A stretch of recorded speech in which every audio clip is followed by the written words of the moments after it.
तो थोड़ी देर के लिए लेडीज एंड जेंटलमैन मेरे साथ बैठो एंड जैसा मैं बोल रहा हूँ वैसा करो। आई मीन अपनी आंखें क्लोज करो एंड इमेजिन करो कि तुम कोरियन इंडस्ट्री के एक बहुत बड़े सुपरस्टार हो। बस इमेजिन करने के लिए बोला है, रियलिटी में मत लेना, क्योंकि मेरे को पता है मिडिल क्लास फैमिली की औकात क्या होती है। खैर इमेजिन कर रहे हो तो इतना करो कि इमेजिनेशन की भी एक बार फटके आ जाए हाथ में। तो चलो फिर इमेजिन करते हैं। कोरियन इंडस्ट्री के तुम एक बड़े सुपरस्टार हो एंड तुम्हारे पास किसी चीज की कमी नहीं है। अभी अभी तुम्हारा कुछ टाइम पहले ही नेटफ्लिक्स के प्लेटफॉर्म पर एक बड़ा के ड्रामा आया है जो कि ग्लोबल लेवल पर भाई फटा है। Brands, next project, even though पैसा, किसी चीज की भी कमी नहीं। तुम्हारी फैमिली खुश है, तुम्हारे दोस्त लोग खुश है, तुम्हारी गर्लफ्रेंड भी खुश है, अगर तुमने कोई सीक्रेट अफेयर कर रखा है डिस्पैच वालों की नजरों से बचा के।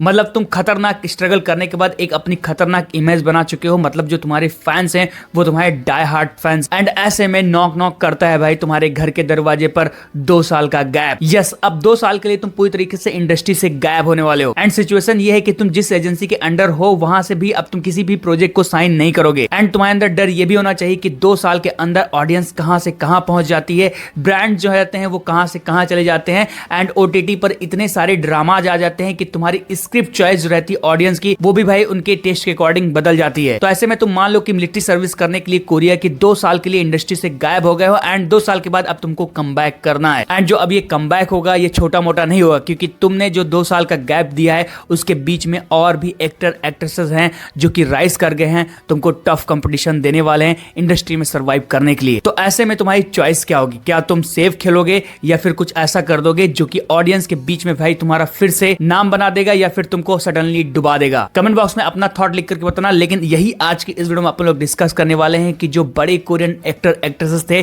जो कि काफी टाइम से गायब हो गए थे एंड अब तुम्हें पता चल रहा है कि भाई सबके सब वापस आ रहे हैं इसी साल। तो उनके सर्वाइवल के चांस क्या है, कौन जीतेगा कौन हारेगा, एंड ओवरऑल वो लोग अपने आने वाले प्रोजेक्ट के साथ सेफ खेलने वाले हैं या फिर सच में भाई वो कुछ डेयरिंग करने वाले हैं। तो सबके सब दिग्गज लोग इस साल आ रहे हैं कोरिया के। तो अब नजर डालते हैं कि क्या ऑडियंस भी उनका इंतजार कर रही है।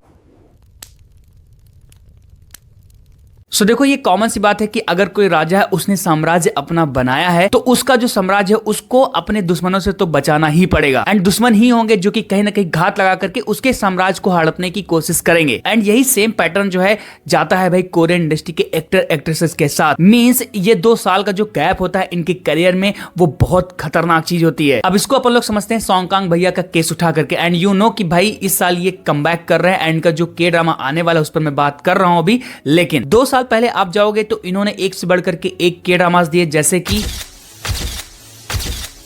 भाई का जो स्टारडम था यहां से यहां चला गया एंड फिर उसके बाद आया क्या, मिलिट्री सर्विस का गैप। इसके बीच में इनके जो 2 रियल थ्रेट थे वो भाई उभर के सामने आए, जिसमें से पहला था किम सोयून भैया का नाम। अब देखो उनके साथ जो भी चीज हुई है वो एक अलग मुद्दा है, लेकिन आप इस चीज को डिनाई नहीं कर सकते कि क्वीन ऑफ टीयर्स आने के बाद ये कोरिया के नंबर 1 स्टार बन गए थे 2024 में। सब कुछ था, फिर उसके बाद कंट्रोवर्सी हुई एज एंड जिसकी वजह से उनको भी एक सेटबैक लगा हुआ है। आई होप कि आने वाले साल में सारी चीजें इनके साथ सही हो जाएंगी। लेकिन जो नेक्स्ट थ्रेट था यंग जनरेशन वाले जो एक्टर है उसमें सॉन्ग कांग भैया का, वो था वियोन वू, वही एक्टर जिसको आपने लवली रनर में अभी देखा है। यस, अभी करंटली अगर कोई नंबर 1 स्टार है कोरिया में तो यही बंदा है। यंग जनरेशन वाले एक्टर्स की मैं बात कर रहा हूं। And believe me Song Kang भैया का जो कमबैक होने वाला है उनका रियल कंपटीशन इसी एक्टर के साथ होने वाला है। दोनों लोगों के इस साल के ड्रामास आएंगे। अपने लवली रनर वाले जो एक्टर हैं उनका एक के ड्रामा आने जा रहा है, डिज्नी प्लस पे आएगा, जिसका नाम है परफेक्ट क्राउन। एंड इस के ड्रामा को लेकर के भाई जो बज है ना बाप लेवल की है। दूसरी तरफ सॉन्ग कांग का भी के ड्रामा आएगा जिसका नाम है 4 हैंड्स। एंड जो मैंने एक सेफ खेलने वाली बात की थी ना,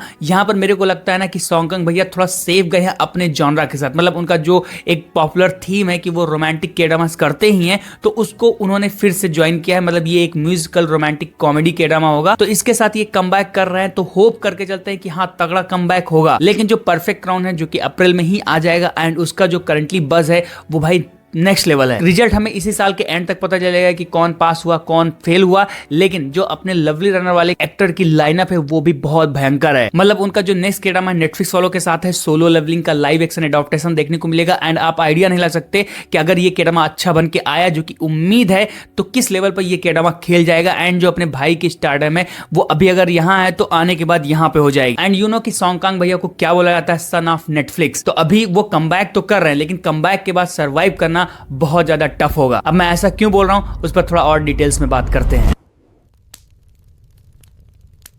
सॉन्ग भैया का कमबैक तो होने वाला है एंड तगड़ा होगा, अपन लोग एंजॉय भी करेंगे। लेकिन इनके अलावा जो अदर एक्टर जो कि कमबैक करने वाले हैं, उनमें जो सबसे फेवरेट नाम निकल के आता है वो है ली डो यून का। इनकी भी मिलिट्री सर्विस कंप्लीट होगी एंड इनका जो नेक्स्ट प्रोजेक्ट है वो नेटफ्लिक्स वालों के साथ होगा। एंड सबसे तगड़ी बात है कि ये कमबैक कर रहे हैं होटल डेल लूना के मेकर्स के साथ, जो कि इनका नेक्स्ट ड्रामा है वो आपको अगले साल ही नेटफ्लिक्स पर देखने को मिलेगा। एंड सॉन्ग के लिए ये भी एक रियल थ्रेट होने वाले हैं, मतलब स्टारडम को शायद चबा सकता है ये बंदा, एज यू नो कि भाई कितना खतरनाक पॉपुलैरिटी है इसकी। लेकिन एक और नेम है जो कि अभी करंटली राइजिंग स्टार बना हुआ है, वो एक्टर है नामो यू, जिनका जो लास्ट के ड्रामा था डिज्नी प्लस वालों के साथ था विजिलेंटी। फिर उसके बाद इन्होंने भी कोरियन सर्विस मिलिट्री सर्विस को ज्वाइन किया था। एंड अब इनका जो कमबैक है इस साल हो जा रहा है नेटफ्लिक्स वालों के साथ। इनका एक फैंटेसी के ड्रामा आएगा जिसकी हाइप मार्केट में है, जिसका नाम होने वाला है ईस्ट पैलेस। एंड ये हॉरर फैंटेसी टाइप का होगा। एंड इनकेस अगर ये के ड्रामा क्लिक कर गया तो ये भी इस एक्टर का एक तगड़ा कमबैक साबित हो सकता है। नेक्स्ट जो एक्टर जो कि सॉन्ग भैया को कंपटीशन दे सकता है वो है मिन यून, आई मीन वही अपने स्टडी ग्रुप वाले एक्टर। इनकी भी मिलिट्री सर्विस कंप्लीट हो गई है एंड ये भी कमबैक कर रहा है, जो कि अगले साल देखने को मिलेंगे। इस साल इनका के ड्रामा नहीं आएगा क्योंकि अभी करंटली बन रहा है। एंड ये कमबैक करेंगे भाई अपने सुपरहिट के ड्रामा के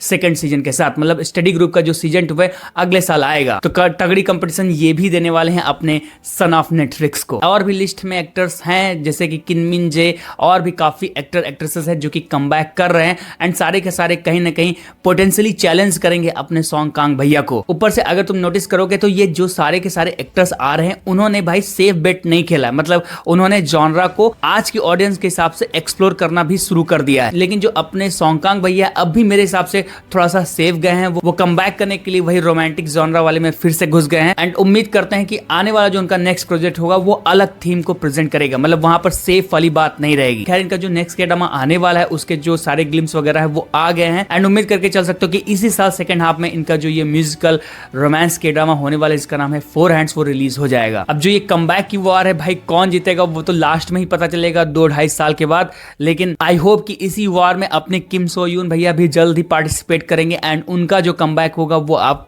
समझ सकते हो किस लेवल का जाएगा। अच्छा एक चीज और, रोवन एक्टर के बारे में भी मैंने बात नहीं किया। इवन जो स्प्रिंग फीवर में अभी एक्टर देखने को मिला उसकी भी मैंने बात नहीं की। ऐसे बहुत सारे भाई एक्टर हैं जो कि करंटली कोरियन इंडस्ट्री को रूल कर रहे हैं। तो इन सबके साथ जो एक हाइप है वो बहुत ज्यादा है करंटली। एंड अपने सॉन्ग भैया वापस आ रहे हैं तो इनकी जो हाइप होगी उसको मैच कराना पड़ेगा। जो मीडिया सपोर्ट है उनको फिर से लेना पड़ेगा, जो फैंस का सपोर्ट है उनको फिर से पाना पड़ेगा, तभी जाकर के ये इन सारे राइजिंग स्टार को टक्कर दे पाएंगे। बाकी यही 2026 बताएगा कि एक्चुअली में कौन है कोरिया का नंबर 1 स्टार या फिर लेजेंड। इस चीज को लेकर के आपका क्या ओपिनियन है, क्या आप समझते हो एंड आपको क्या लगता है कि जो ये कमबैक का वॉर है कौन जीतेगा? लेकिन अभी के लिए बस इतना ही। उम्मीद करता हूं जो आज का ये टॉपिक रहा होगा थोड़ा सा हटके आप तो मजा आया होगा। तो इस वीडियो को लाइक करना, बाकी चैनल को सब्सक्राइब कर लेना ऐसे ही वीडियोस देखने, क्योंकि I have more stories to tell you.